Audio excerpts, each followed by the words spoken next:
우리에게 주시는 말씀을 우리 함께 좀 보겠습니다. 에스더 6장 1절부터 9절. 제가 가지고 있는 성경 구약 성경 896쪽입니다. 에스더 6장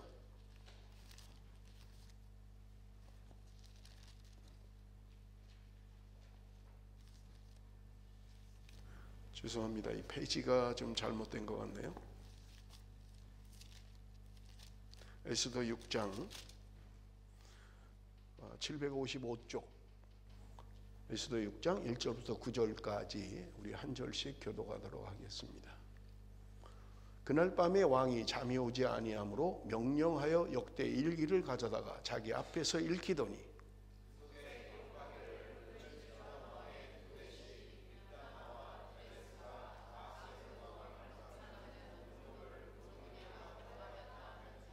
왕이 이르되 이 일에 대하여 무슨 존귀와 관작을 모르드에게 베풀었느냐 하니 측근 신하들이 대답하되 아무것도 베풀지 아니하였나이다 하니라.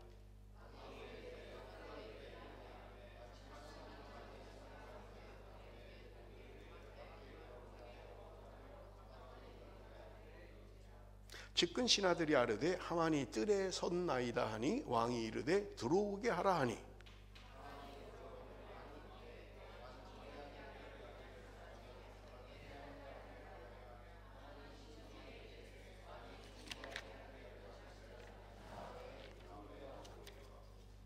왕께 아뢰되 왕께서 사람을 존귀하게 하시려면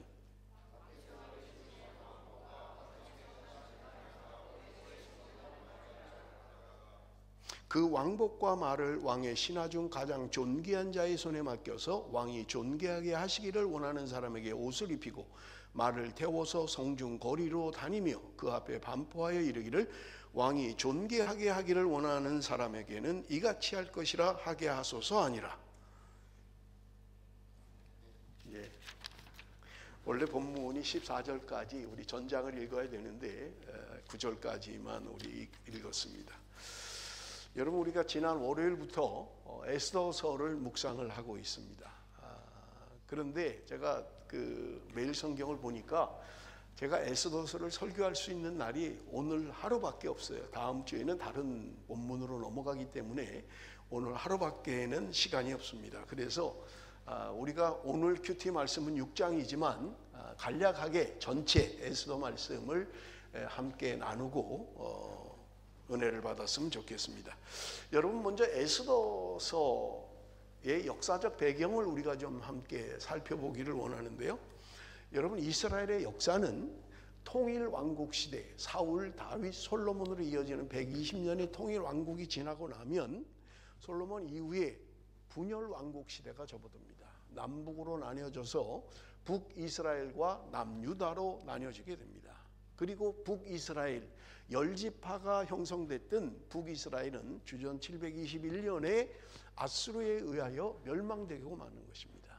그리고 남은 남유다 150년이 지나서 남유다는 주전 586년에 바벨론에 의해서 멸망하는 것을 우리는 볼 수 있는 것입니다. 바벨론이 멸망하고 나서 많은 사람들이 바벨론으로 포로로 끌려갔던 것을 우리는 알고 있습니다.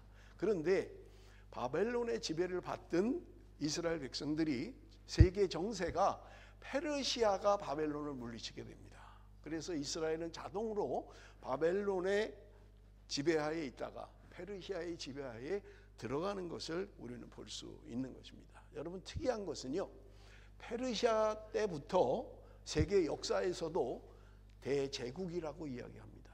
보통 아수르 제국, 바벨론 제국 이렇게 합니다만은 페르시아부터는 페르시아 대제국 이렇게. 우리가 로마 이야기할 때 로마 대제국이라고 이야기하는 것처럼 대제국이라고 이름 붙인 것은 페르시아 제국부터이다. 얼마나 크고 영토가 넓은지. 페르시아 제국은 세계 역사 가운데 200년 정도를 통치하고 다스렸던 것을 우리는 볼 수 있는 것입니다. 이 페르시아 제국이 헬라 제국에 의해서, 우리가 보통 잘 아는 알렉산더라는 헬라 제국에 의해서 주전 330년에 멸망당함으로 말미암아 페르시아는 멸망당합니다. 여러분, 페르시아가 얼마나 넓은지요? 한번 지도를 좀 보면 좋겠습니다. 지도를 좀 잠깐 보겠습니다. 여러분 지금 뭐 이렇게 보니까 뭐 별로 안 크네 그럴 수 있습니다만은 지금 여러분 보세요. 이 페르시아 제국이 이것도 안 되네. 누가 사준다 그랬었는데 여러분 지금 현재 나라들이에요. 마게도냐 쪽, 저 불가리아부터 터키, 시리아, 이라크, 이집트, 밑으로는 이집트까지고요. 오른쪽으로는요 우즈베키스탄, 아프가니스탄, 파키스탄, 그리고 이란. 여러분 페르시아가 이란의 그 나라인 것을 여러분 아실 거예요. 그리고 수산궁이라고 하는 수도가 있는 것을 우리가 볼 수 있는 것입니다. 여러분 이 영토가요 얼마나 넓은가 몰라요. 저 이스라엘은 아주 조그만, 이게 안 돼서 아주 작은 나라예요.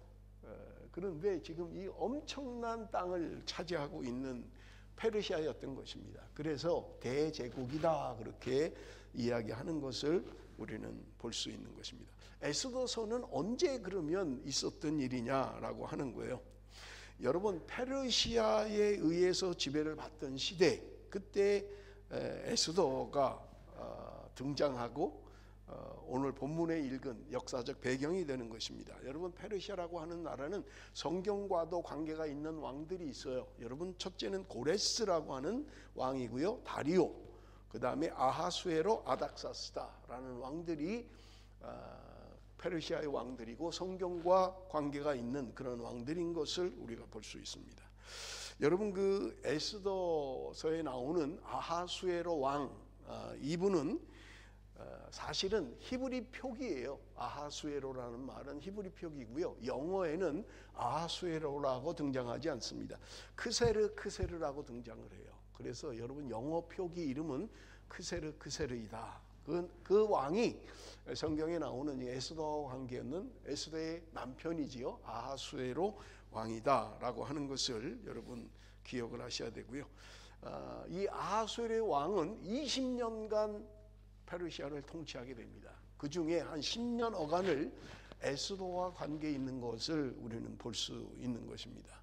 여러분 우리가 뭐 주전 몇 년 그러면 사실 잘 감각이 없죠. 도대체 어느 때인가. 그런데 여러분 중국에 공자가 살았던 시대, 그러면 쉽게 이해가 될 거예요. 그 다음에 피타고라스가 살았던 시대, 소크라테스가 살았던 시대, 그러면 여러분 쉽게 이해가 될 거예요. 그때에 지금 관한 이야기, 역사의 흐름은 그렇게 흘러가고 있는 것을 우리는 볼 수 있는 것입니다.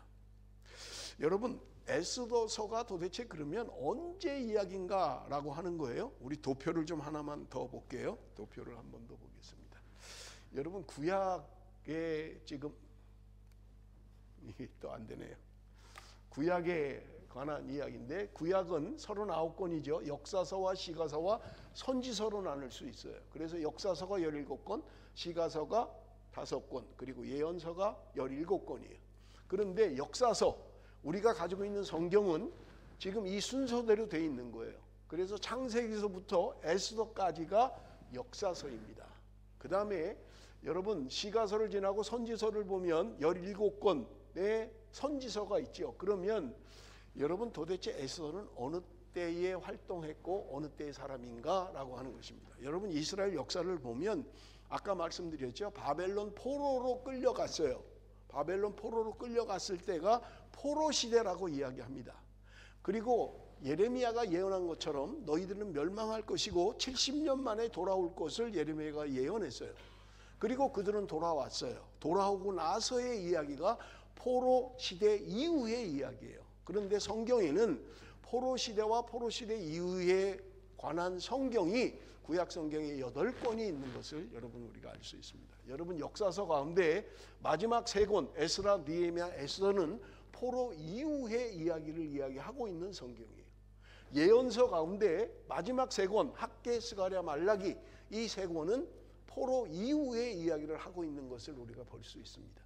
구약 성경 39권 가운데 8권이 포로 시대에 관한 이야기인데 여러분 두 선지서 가운데 여러분 에스겔과 다니엘은 포로 시대에 씌어진 성경입니다. 그래서 포로 시대의 성경은 총 8권이다. 역사서에는 에스라, 느헤미야, 에스더, 그 다음에 예언서 가운데는 학개, 스가랴, 말라기 3권, 그리고 포로 시대에는 에스겔과 다니엘이 포로 시대의 내용을 가지고 있다라고 하는 것을 여러분이 이해하시면 돼요. 그래서 39권 가운데 8권이 포로 생활 가운데 쓰여진 책이다. 그러면 여러분 에스더는 지금 역사서 가운데 맨 마지막 성경이에요. 그리고 포로 시대 이후의 이야기를 하고 있는 것을 우리는 알 수 있습니다. 그래서 에스더서의 역사적 배경은 이스라엘 백성들이 바벨론 포로를 끌려갔다가 돌아오고 난 이후에 이스라엘 백성들이 한 5만 명 정도 돌아왔어요. 바벨론 포로에서. 그런데 돌아오지 않은 사람들이 있었던 거예요. 그 사람들이 페르시아에 머물러 있었고 페르시아에 살고 있었는데 에스더, 모르드게, 하만이라고 하는 사람들은, 에스더의 주인공들은 대부분 포로로 끌려왔다가 돌아가지 않은 사람들에 관한 이야기를 하고 있는 것을 우리가 볼 수 있습니다. 그래서 여러분들 에스더 그러면 아하, 이거는 포로 이후에 있었던 일을 기록한 성경이다. 여러분 그렇게 이해를 하시면 될 것 같습니다. 자, 우리 좀 에스더 전체를 좀 제가 설교를 해야 되기 때문에 에스더 1장 1절에서 3절을 우리 한번 좀 읽어봅니다. 에스더 1장 1절에서 3절 다 같이 시작.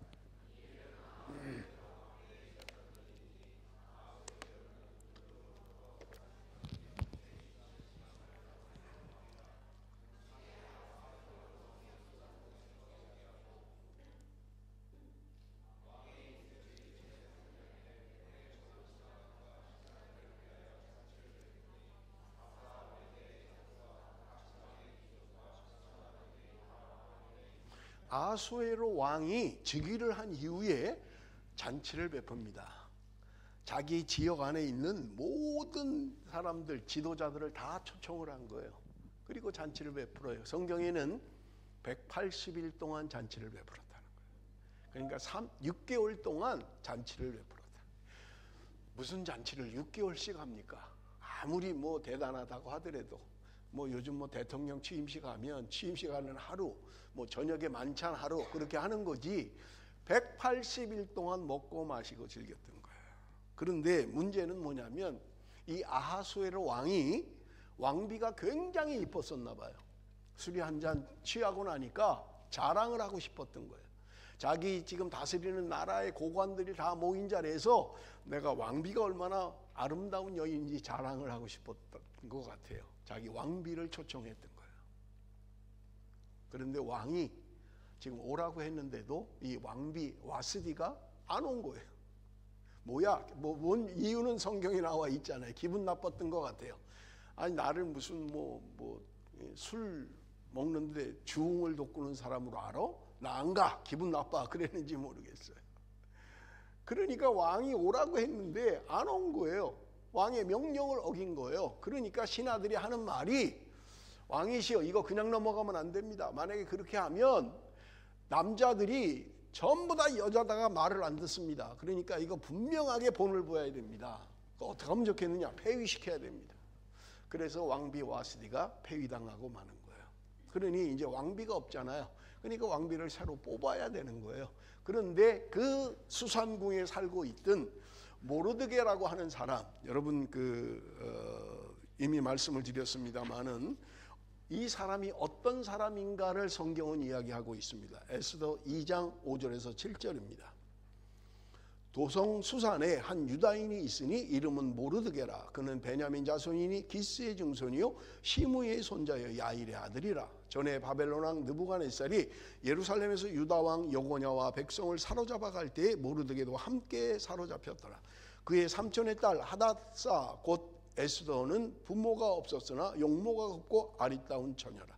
그의 부모가 죽은 후에 모르드게가 자기 딸같이 양육하더라. 여러분 모르드게라고 하는 사람을 성경은 소개하고 있어요. 그런데 베냐민 자손이다. 베냐민 지파에 속해 있는 사람이라는 거예요. 그런데 여러분 여기 6절에 이야기합니다. 느부갓네살이 예루살렘에 쳐들어와서 그 당시 이스라엘 왕이었던 여고냐와 지금 모르드게도 포로로 끌고 갔다는 거예요. 여러분 바벨론은 이스라엘을 3번에 걸쳐서 침공을 합니다. 이 이야기는 2차 침공 때의 이야기예요. 2번째 쳐들어와서 왕인 여고냐도 끌고 가고 그 당시 정치 지도자들 좀 뭐 괜찮은 사람들 다 끌고 가버린 거예요. 그때 모르드게가 왕과 함께 바벨론으로 끌려갔다라고 하는 것을 이야기합니다. 그런데 끌려가면서 여기 사촌이었던 에스더도 데리고 간 거예요. 왜냐하면 부모가 없어요, 에스더가. 그러니까 삼촌의 딸이에요. 그러니까 자기 딸처럼 그렇게 어릴 때부터 기른 것 같아요, 모르드게가. 그래서 지금 이들이 페르시아의 도성인 수산궁에 머물고 있고 살고 있는 것을 우리는 볼 수 있는 것입니다. 그런데 왕비가 폐위가 됐잖아요. 그러니까 전국에 왕비를 뽑는 거예요. 이쁜 처녀로 전부 다 뽑는데 그 중에 에스더가 뽑혀가게 되는 것입니다. 전체를 이야기해야 되기 때문에 그냥 간략하게 넘어가면 이 에스더가 이제 왕비가 되는 것을 우리가 볼 수 있는 것입니다. 그런데 이 모르드게가 어느 날 왕궁에 있다가 왕궁 문에 있다가 정보를 얻게 돼요. 그건 뭐냐면 아주 왕의 측근인 사람들이 왕을 암살하려는 계획을 모르드게가 알게 됩니다. 그래서 그 사실을 자기 사촌인 에스더에게 이야기하고 에스더는 왕에게 이야기한 거예요. 왕이 조사해 보니까 사실이었어요. 그래서 그 사람들을 죽이고 암살해서 벗어나게 되었던 거예요. 그런데 그것이 그렇게 귀한 일을 했음에도 불구하고 지금 모르드게는 어떤 상도 받지 않은 거예요. 무슨 뭐 관직을 받았다든지 무슨 상을 받았다든지 뭐 아무것도 없는 게 다만 일기에 기록이 돼 있었던 거예요. 그 궁중에서 일어나는 일들의 기록에 기록되어 있었던 것을 우리는 볼 수 있는 것입니다. 그런데 여러분, 하만이라고 하는 사람, 에스더의 모르드게 에스더 하만이라는 사람이 있잖아요. 하만이라고 하는 사람은 어떤 사람이냐? 3장 1절 2절 우리 한번 읽어봅니다. 하만이라는 사람을 우리 한번 봅니다. 다 같이 시작.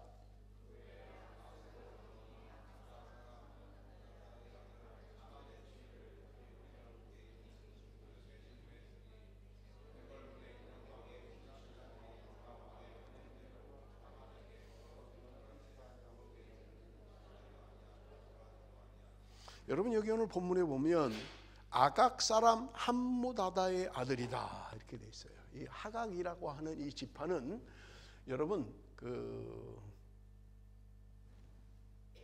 야곱과 에서 쌍둥이잖아요. 에서의 후손이에요. 그러니까 지금 이 하만이라고 하는 사람은 에서의 후손으로 지금 바벨론 포로 때 끌려와서 얼마나 높은 사람이 되었냐면 왕 다음으로 아주 중요한 자리에 올랐다는 거예요. 여러분, 그 왕이 얼마나 이 사람을 사랑했는지 몰라요. 여기 오늘 본문에도 기록되어 있습니다마는 이 왕이 하만의 지위를 높이 올려 함께 있는 모든 대신 위에 두었다는 거예요. 모든 대신, 자기 나라의 모든 대신보다 더 뭐 지금으로 말하면 아마 뭐 국무총리나 이런 직제쯤 되겠죠. 굉장히 사랑했던 사람인 것을 우리가 볼 수 있습니다. 그리고 왕이 명령을 내려서 이 하만에게 꿇어 절하라고 이야기했던 거예요. 모든 사람은 하만을 보면 꿇어 엎드려서 절해라 라고 명령을 내렸던 거예요. 그런데 여러분, 이 모르드게가 절을 하지 않는 거예요. 하만이 지나가도 뭐 꿇어 절하지 않고 뭐 인사도 하지 않고 그랬던 거예요. 그러니 얼마나 밉습니까? 모든 사람이 나를 위해서 절하고 경배하는데 한 사람만 안 하는 거예요. 그러니 얼마나 밉겠냐고요. 모든 사람이 자신에게 절하면 좋겠는데 한 사람 유독 절하지 않는 사람이 있었던 것입니다. 자, 그러면 왜 모르드게는 하만에게 왕이 명령을 했음에도 불구하고 왜 절하지 않았는가라고 하는 것입니다. 여러분, 출애굽기 17장 14절을 우리 한번 봅니다. 출애굽기 17장 14절 우리 한번 읽어봅니다. 다 같이 시작.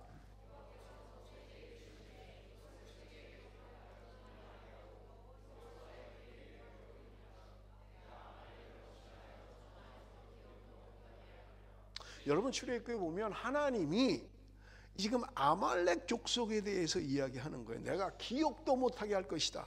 이들을 전부 다 진멸해버리겠다고 이야기하는 거예요. 왜냐하면 이 아말렉 족속이 이스라엘 백성들이 출애굽을 할 때 굉장히 괴롭혔던 거예요. 그러니까 하나님이 지금 이 아말렉 족속을 내가 전부 다 기억조차 못하게 하겠다고 말씀하셨던 것을 우리가 볼 수 있습니다. 신명기 25장 18절에 보면 이 아말렉 족속이 하나님을 두려워하지 않았다는 거예요. 여러분, 에서의 후손이면 어쨌든 이스라엘로서는 혈통의 하나잖아요. 그런데 그들이 하나님을 두려워하지 않았다는 거예요. 못된 짓을 했다는 거예요. 이스라엘을 괴롭혔다는 거예요. 그러니 하나님이 내가 저들을 기억조차 못하게 할 것이다 라고 말씀하고 있는 거예요. 모르드게가 이 말씀을 모를 리가 없지요. 하만이라고 하는 사람이 하나님이 진멸하라고 했던 아말렉의 후손, 에서의 후손인 것을 알았던 것입니다. 그러니까 하만이 아무리 존귀하게 되고 아무리 높은 자리에 있어도 내가 그에게 꿇어 절하지 않겠다라고 하는 것이 모르드게의 마음이었던 것을 우리는 볼 수 있는 것입니다. 여러분, 성경에는 그런 인물들이 종종 있죠. 다니엘을 보십시오. 그는 왕 외에는 누구에게도 절하면 안 된다. 그런데 다니엘은 왕의 명령이든 말든 그래서 죽음을 자초할 수 있음에도 불구하고 그는 하루에 3번씩 예루살렘으로 나 있는 창을 열고 기도했다. 그렇게 기록하고 있는 거예요. 두려워하지 않는 거예요. 내가 죽으면 죽으리라. 내가 죽으면 죽지. 내가 하나님의 말씀대로 하나님의 은혜대로 내가 살 것이다 라고 하는 것입니다. 여러분, 우리가 살아가면서 뭐 이런 요구를 하는 일이 거의 없습니다만은 내가 생명을 걸고라도 주의 말씀대로 살겠습니다. 여러분, 우리가 그렇게 살아가느냐 하는 거예요. 여러분, 성경의 위대한 인물들은 하나님의 말씀이라면 내가 생명을 걸고라도 지키겠습니다 라고 하는 사람들이 있었던 것을 우리는 볼 수 있는 것입니다. 이 하만이라고 하는 사람이 지금 이 모르드게를 죽일 계획을 세우는 거예요. 이놈 내가 가만 안 둔다. 다 나한테 엎드려서 무릎을 꿇고 절하는데 이놈만 나한테 절을 안 하는구나. 그래서 그가 장대를 준비합니다. 여러분, 성경에 보면 50규빗의 장대를 준비했다는 25m 가까이 되는 거예요. 이거보다 훨씬 높죠. 여러분, 지붕이 25m 안 되거든요. 전에 한번 재보니까 뭐 10몇 메다, 15, 16m 되는 것 같아요. 그러니까 얼마나 높습니까? 장대를 준비했다는 거예요. 이 모르드게 내가 죽여가지고 내가 장대에다 매들고 내가 시범을 보일 거다. 이놈이 내가 누군지를 모르고 지금 그러고 있는 거예요. 그러니까 모르드게는 이 사실을 알고 온 자기가 다스리는 아수에르 왕이 다스리는 모든 도성의 명령이 다 내려갔던 거예요. 한날 유대인들은 다 죽인다. 남녀노소 할 거 없이 전부 다 죽일 것이다 라고 명령이 다 내려간 상태예요. 그러니까 모르드게가 죄를 뒤집어 쓰고 지금 베옷을 입고 기도하는 것을 우리는 볼 수 있는 거죠. 지금 왕비가 자기 사촌 딸이잖아요. 왕비에게도 이야기합니다. 너가 지금 이때를 위함이 아니겠느냐. 너 혼자 지금 왕비라고 왕궁에 있다고 우리가 다 죽을 때 이거 넘어갈 거라고 생각하지 마라. 하나님이 너가 아니면 다른 사람을 통해서도 우리를 구원하실 것이다 라고 이야기했던 거예요. 에스더가 이 소식을 듣고 자기 유대인들에게 명령을 내립니다. 3일 동안 전부 다 금식하십시오. 나도 금식한 후에 왕 앞에 나가겠습니다. 내가 왕을 보지 못한 지 한 달이 됐지만 내가 왕 앞에 나갈 것입니다. 왕비가 왕 앞에 나가는 것은요, 자기 마음대로 나갈 수 있는 게 아니에요. 왕이 불러야만 나갈 수 있는 거예요. 왕이 안 불렀는데 왕비가 나갔다가 왕이 허락하지 않으면요, 죽여버리는 거예요, 그냥. 그런데 에스더가 우리가 잘 아는 대로 내가 죽으면 죽으리라. 그런 마음으로 금식을 명령해요. 자기도 금식을 합니다. 그리고 왕 앞에 나가는 거예요. 왕 앞에 나가서 왕이 허락을 하면 살아날 수 있어요. 그런데 만약에 왕이 허락을 안 하면 죽는 거예요, 그냥. 그런데 에스더가 금식을 하고 왕 앞에 나갑니다. 그런데 성경에 보면 왕이 굉장히 이뻐 보였다고 돼 있어요. 그래서 자기가 그 왕의 지휘봉인 금규를 던져서 허락을 하는 거예요.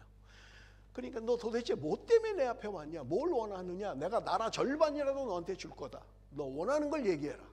그러니까 에스더가 이야기합니다. 왕이시여, 오늘 밤에 제가 만찬을 준비하겠습니다. 그러니까 왕은 하만과 함께 우리 집에 오셔서 만찬에 참석해 주시기를 원합니다.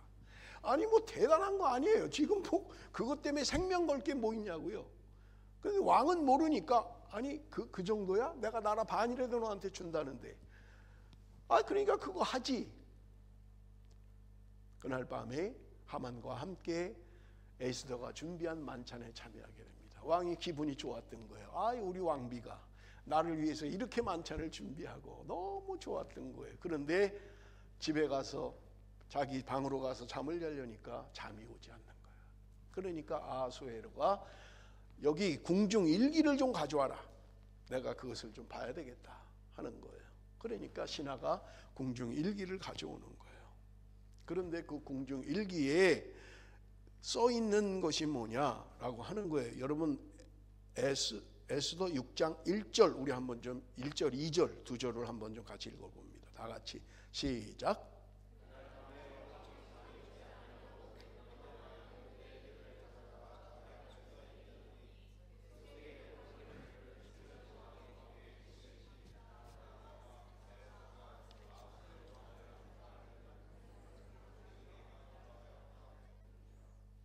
여러분 성경에 이게 얼마 정도의 시간이 흐른 거라고 기록이 되어 있지 않습니다만은 추적을 하면 5년 전의 일이에요.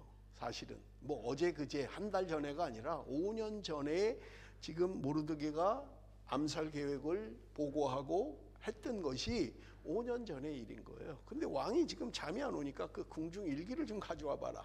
그래서 그 일기를 보니까 지금 이 모르드게라고 하는 사람이 자신의 암살 계획을 알려줌으로 말미암아 자신이 죽음에서 벗어났던 일이 있었던 것을 볼 수 있는 것입니다. 그러니 왕이 지금 이야기하는 거예요. 지금 이 사람들에게 무슨 상을 주었느냐? 그러니까 대답합니다. 아무 상도 주지 않았습니다 라고 하는 거예요.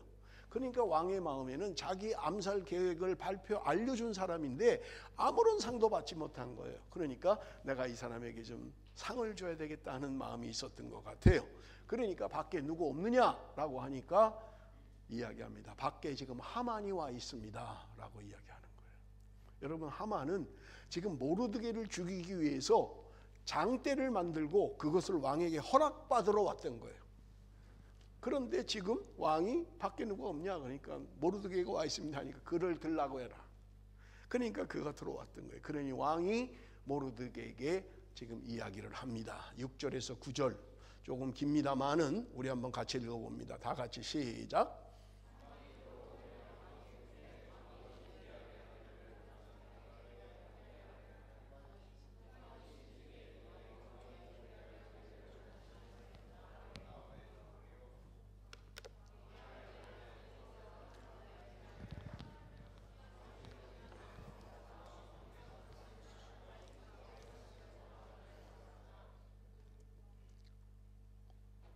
왜 다 안 해요?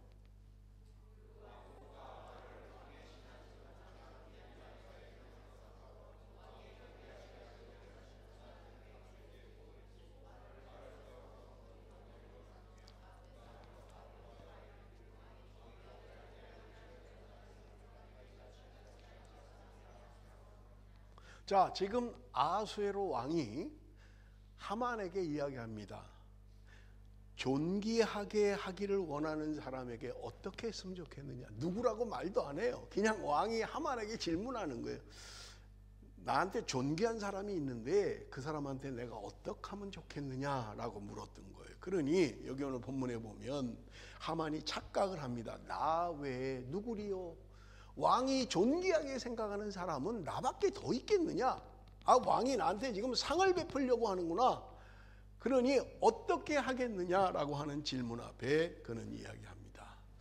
왕께서 지금 누군가를 존귀하게 하시려면 왕이 입고 있는 옷을 그에게 입히고 왕이 타는 말을 태워서 왕이 쓰고 있는 왕관을 그에게 씌워서 거리로 다니면서 수산궁에 왕궁에 있는 그 궁에 다니면서 왕이 존귀케 하기를 원하는 사람은 이처럼 할 것이다 라고 외치게 하라는 거예요. 하만의 착각입니다. 자기인 줄 알았던 거예요. 여러분, 우리가 신앙생활하면서 종종 착각하지 않나요? 나밖에 없어. 나 정도면 상을 받아야지. 내가 이만큼 하지 않아?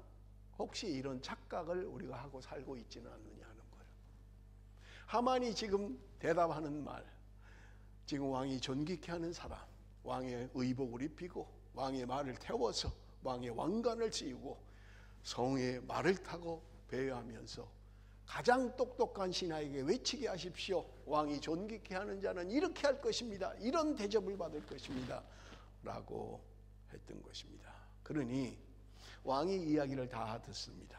지금 하만은 모르드게를 죽이기 위해서 장대를 준비하고 왕의 허락받으러 왔다가 왕과 만난 거고, 왕이 지금 생각지도 못한 질문을 한 거예요. 그런데 하만은 그게 마치 자기인 줄 알고 이렇게 해야 됩니다 라고 이야기했던 것을 우리는 볼 수 있는 것입니다. 자, 10절 11절 봅니다. 이에 왕이 하만에게 이르되 너는 내 말대로 속히 왕복과 말을 가져다가 대궐문에 앉은 유다 사람 모르드게에게 행하되 무릇 내가 말한 것에서 조금도 빠짐이 없이 하라. 하만이 왕복과 말을 가져다가 모르드게에게 옷을 입히고 말을 태워 성중 거리로 다니며 그 앞에서 반포하되 왕이 존귀하게 하시기를 원하는 사람에게는 이같이 할 것이라 아니라. 여러분, 얼마나 역사가 아이러니합니까? 권력이나 힘과 모든 것에 비교가 되지 않는 사람이에요. 지금 하만은 모르드게를 죽이고 싶은 거예요. 그런데 왕은 지금 이야기합니다. 네가 지금 나가서 성에 있는 모르드게를 네가 말한 것 하나도 빼지 말고 그대로 해라. 그리고 네가 그 말을 끌고 다니면서 네가 말한 대로 외쳐라. 왕이 존귀케 하는 사람, 왕이 존귀하게 여기는 사람은 이렇게 할 것이라고 외치라고 이야기하고 있는 것입니다. 여러분, 우리 역사 사극들을 보면 종종 아주 그냥 그 드라마틱한 그런 일들이 이 작가들이 또 그렇게 만들잖아요. 뭐 그냥 막 죽을 지경에 막 모함을 받고 막 그러다가 반전이 일어나 가지고 오히려 바뀌게 되는. 여러분, 드라마 에스더에 관한 드라마를 만들어도 참 드라마틱할 것 같아요. 죽을 위기에 있었던 모르드게입니다. 장대에 달려 죽을 수밖에 없는, 힘이나 권력이나 모든 처지나 환경이 죽을 수밖에 없는 거예요. 그런데 한 칼에 뒤집어집니다. 모르드게가 상을 이미 받았더라면, 왕을 암살할 계획을 발표하고 보고함으로 말미암아 이미 상을 받았더라면 이러한 일은 일어나지 않았을 거예요. 상을 못 받았어요.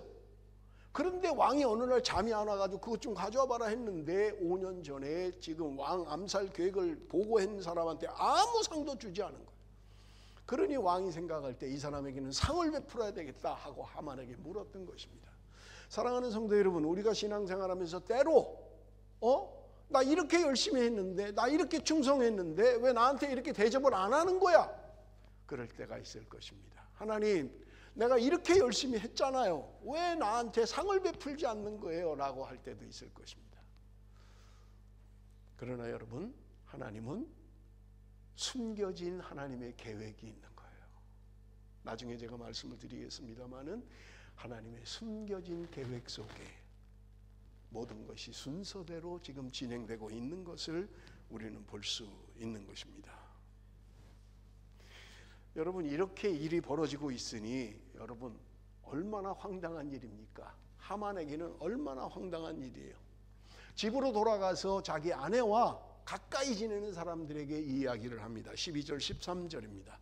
모르드게는 다시 대궐문으로 돌아오고 하만은 번뇌하여 머리를 싸고 급히 집으로 돌아가서 자기가 당한 모든 일을 그의 아내 세레스와 모든 친구에게 말하며 그중 지혜로운 자와 그의 아내 세레스가 이르되 모르드게가 과연 유다 사람의 후손이면 당신이 그 앞에서 굴욕을 당하기 시작하였으니 능히 그를 이기지 못하고 분명히 그 앞에서 엎드러지리이다.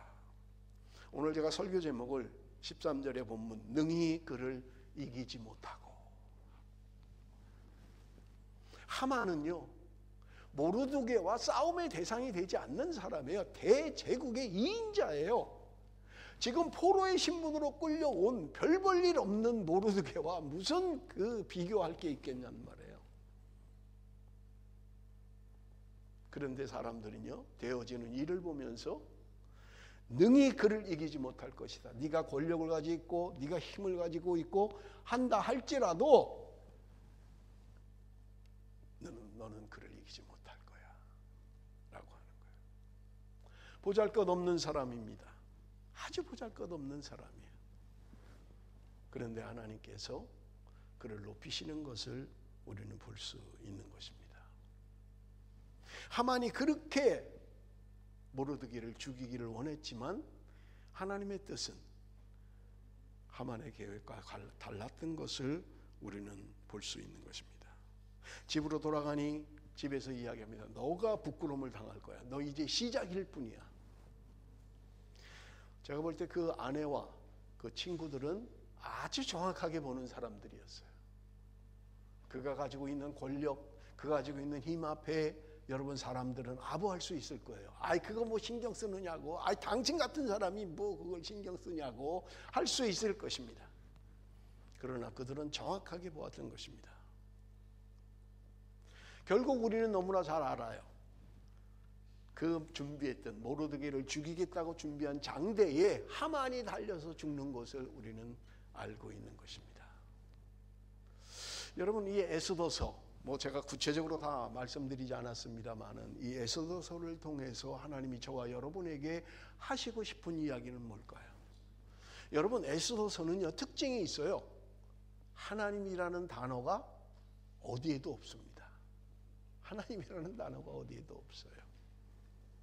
그럼에도 불구하고 에스더서를 통해서 하나님이 그렇게 세계 대제국을 이룬 페르시아에 살고 있는 보잘것없는 포로의 신분, 연약한 그를 하나님이 어떻게 보호하시고 어떻게 세우시는가를 말씀하고 보여주는 게 에스더서인 것입니다. 사랑하는 성도 여러분, 우리가 이민생활하면서 그럴 수 있을 거예요. 내가 이거 하려고 이민 왔나? 내가 이 하찮은 일을 하려고 내가 왔나? 보상도 제대로 못 받는 것 같고 힘들기만 한 삶은 아닌가? 그런데 여러분 기억하십시오. 하나님의 뜻, 하나님의 섭리는 여러분 우리의 생각과 우리의 뜻과 다르다는 거예요. 하나님의 놀라운 계획은 우리의 생각과 다른 것입니다. 제가 말씀을 준비하면서 여러분이 에스더를 통해서 우리에게 하나님이 주시는 말씀이 있어요. 그거는 뭐냐? 오늘날 사단은, 마귀는 우리를 넘어뜨리려고 하는 거예요. 그들이 가지고 있는 힘을 가지고 그들이 가지고 있는 능력을 가지고 믿는 사람을 넘어뜨리려고 하는 것입니다. 그래서 여러분 베드로전서 5장 8절 9절 우리 한번 같이 읽어봅니다. 다 같이 읽겠습니다. 시작. 근신하라 깨어라 너희 대적 마귀가 우는 사자같이 두루다니며 삼킬 자를 찾나니 너희는 믿음을 굳건하게 하여 그를 대적하라. 이는 세상에 있는 너희 형제들도 동일한 고난을 당하는 줄 알미라. 사랑하는 성도 여러분, 이 땅에 살아가는 하나님의 백성들 힘들고 어렵습니다. 나에게 왜 이렇게 고난이 있는가? 왜 이렇게 되는 일은 없는가? 그런데 여러분 기억하십시오. 마귀가 우는 사자와 같이 삼킬 자를 찾고 있다는 거예요. 에스더서를 통해서 우리에게 주는 영적 교훈이라고 하는 것은 세상은, 마귀는 우리를 어떻게든지 넘어뜨리려고 하는 거예요. 그런데 우리에게 말씀합니다. 근신하라 깨어라. 너희 대적 마귀를 대적해야 된다고 이야기하는 거예요. 너희의 믿음을 굳건하게 하라. 마귀를 대적하라고 이야기합니다. 사랑하는 성도 여러분, 우리가 살아가면서 도저히 내가 오를 수 없는, 내가 대적할 수 없는 힘을 가진 자들이 우리를 괴롭힐 때도 있을 것입니다. 그러나 두려워하지 마십시오. 나만 당하는 고난이 아니라고 성경은 이야기합니다. 세상에 있는 너희 형제들도 동일한 고난을 당하는 것을 네가 알아라 라고 말씀하고 있는 것입니다. 나만 당하는 게 아니에요. 우리가 말씀을 통해서 묵상했잖아요. 엘리야가 하나님 나만 남았습니다라고 할 때 하나님은 이야기하고 아니야, 바알에게 무릎 꿇지 않은 7천인을 내가 남겨놨다라고 말씀하고 있는 것입니다. 사랑하는 성도 여러분, 오늘 에스더서를 통해서 하나님이 우리에게 주는 교훈은 무엇입니까? 여러분, 세상이 우리를 삼키려고 하고 마귀가 우리를 넘어뜨리려고 할 때마다 우리는 근신하고 깨어야만 합니다. 하나님의 섭리, 하나님의 뜻을 알아야만 하는 것입니다. 하나님이 무엇을 나에게 원하시는가? 왜 내가 여기 있게 하시는가? 왜 내가 이런 어려움을 겪게 하시는가? 라고 하는 하나님의 뜻, 하나님의 섭리를 깨닫게 될 때 우리는 하나님의 뜻을 높일 수 있고 하나님의 계획대로 세상은 돌아가는 것을 우리는 알 수 있을 것입니다. 내가 모르는 사이에 하나님은 일하시는 분입니다. 나는 힘들고 어렵지만 하나님은 나를 통해서 일하시는 분인 것을 우리는 분명히 믿어야만 합니다.